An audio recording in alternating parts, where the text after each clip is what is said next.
Dangerous apps to avoid. My name is Joe Walker. I am a high school teacher in Roanoke, Virginia, and I'm currently working on my PhD in education from Liberty University. Here today to talk to you about social media and students. Obviously, social media, it's a pillar of a young person's life today. And honestly, a lot of times it's really a big part of the foundation. Students spend countless hours a day on social media, including many of those which they use to communicate. Studies have shown that students are spending over 8 hours a day on their phones. This number continues to increase year after year. It kind of reached a crescendo during the pandemic when obviously phones and such were such a prevalent form of really the only way for them to have the social interaction that they so desperately need. However, as in-person instruction has become the norm again, in-person interaction has not become the norm. And as such, they use a plethora of apps, hundreds and hundreds of apps. Some apps come, some apps go. And obviously everyone is aware of this apps like Snapchat and Instagram and such like that. What are oftentimes more problematic though are the apps that aren't as well known, such as Gas or Saturn or Whisper, which that one might sound familiar. But so Gas and Saturn are both new apps recently come out. Saturn is a social calendar app that requires students to share their location and other data with other users. That way their calendars get to be shared with other users on the app. Gas has anonymous polls that use location to allow nearby users to access and vote on the student's poll. So while the app, it's built to gas people up, get them amped up, build them up. It can honestly be used just as easily to gaslight someone into submission. Um, Whisper. Whisper's an old app. Came out in 2012, 2013. And it's actually making a resurgence now.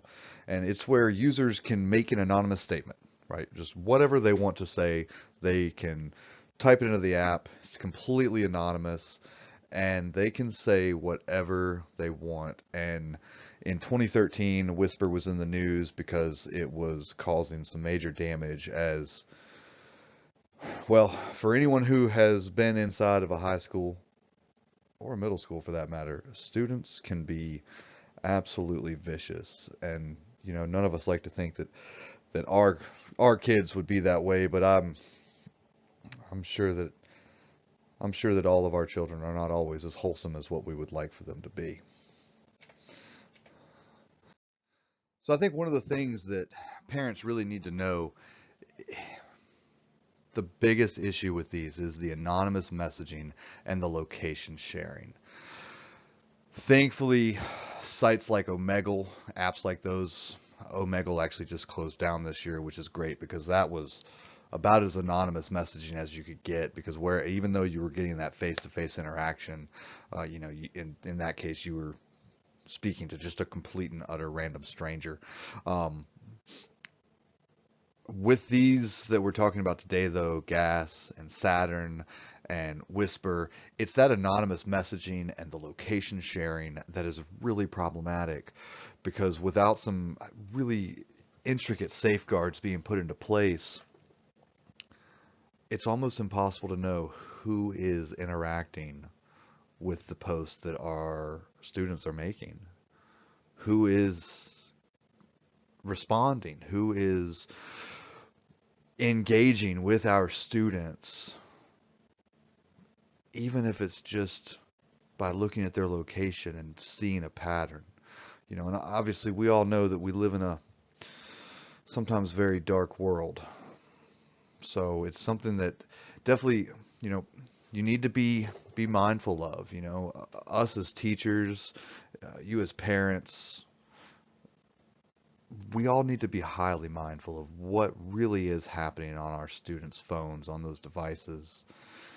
And again, I'm not saying that we need to you know, I'm not saying that we need to spy on them or invade their privacy, but having some understanding as to what's going on is fairly important. And we all know the potential dangers. We've been seeing them on the news. We've been seeing them in media. We've been hearing about these potential dangers since the 90s, right? Online grooming, cyberbullying, exposure to explicit content. Obviously everything that just happened in Israel a few months back. This was broadcast on social media. There's so many things that get broadcast on social media that, of course, companies like Meta, they come in and they're able to squash it. Companies like X come in, they're able to squash it. But in the meantime, how many times are those things being reposted? So really, the exposure to explicit content is on the top of the list, really, because it's just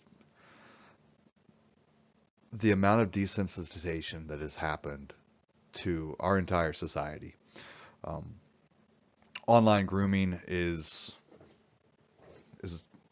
well, it's disgusting, but it happens, and it unfortunately happens more often than what people would like to think.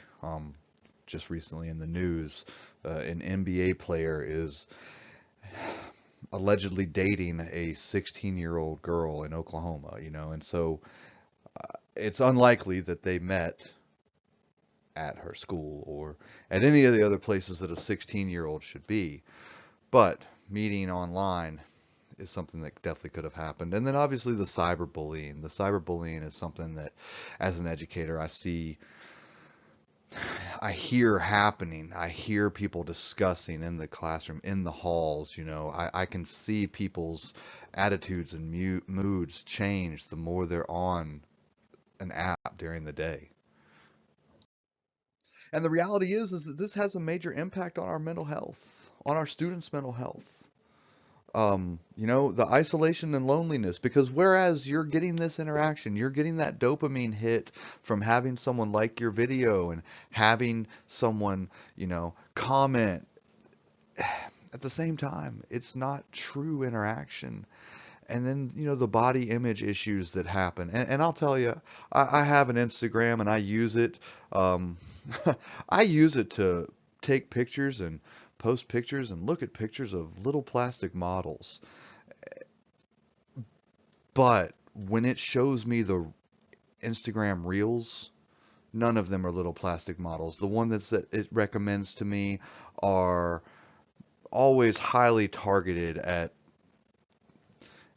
what would be my general demographic.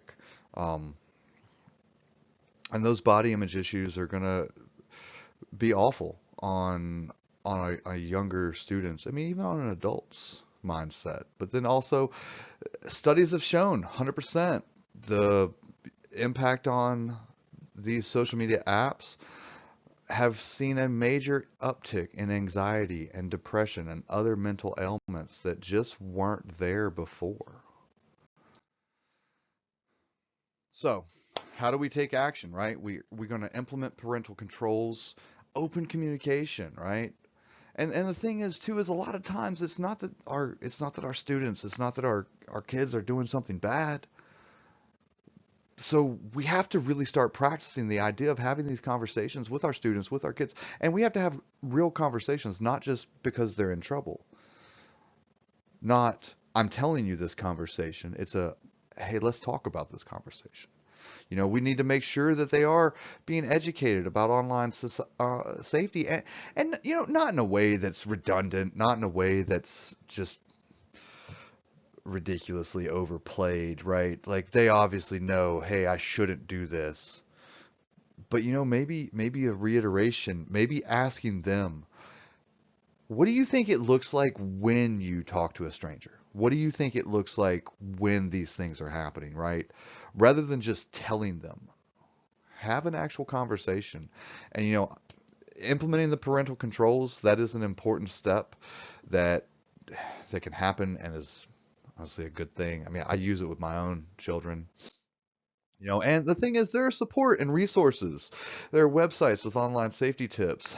Hey, the other thing we really have to start doing is at we have to start looking at social media addiction as just that. It's an addiction. And so counseling services, right?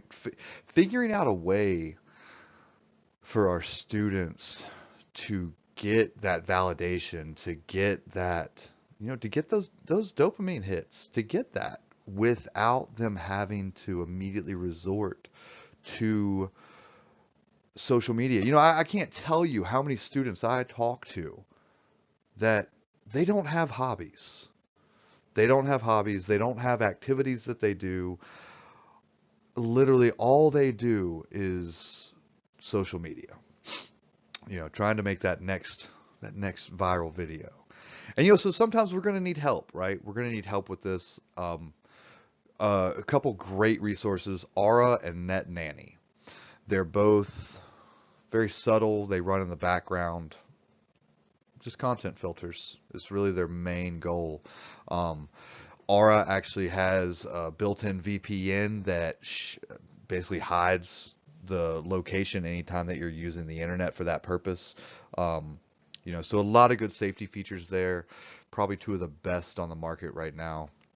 Another thing that we can do too, one thing I know I do with my own children, Life 360 or Find My iPhone, knowing where your students are, knowing where your kids are, that's huge. And I'm not personally, I don't do it, so I can be like, oh, you said you were going to go to your friend's house, but you went over here for 15 minutes first, and then you went to your friend's, right? Like, I don't want it to be uncomfortable. That might be something that, maybe I would think about and look, is that a pattern? What was at that location, right? I think one thing we should do is make sure that we are expecting the best out of our children, out of our students, rather than immediately jumping to negative conclusions. But really, having those locations, having those content filters, that's going to be a great way to help protect our students, protect our kids, while at the same time, still allowing them to, well, we can't have them not have access to the technology, because then that just leads to a whole different issue in today's society. But hey, in conclusion, right, social media brings a very volatile situation to the forefront of parenting and classroom management. It really does. The use of phones, the constant need to check on the phones, right? Not only is it having a detrimental effect in the classroom and at the house, but these are going to be detrimental effects that are going to last a lifetime. But hey, we're not alone, right? We have each other. We have tools and resources to help guide our students and children through the problems that they face. And as long as we just continue to push forward and continue to work, hopefully it is something that we're going to be able to overcome, and hopefully it's something that we're going to be able, to mitigate the damage.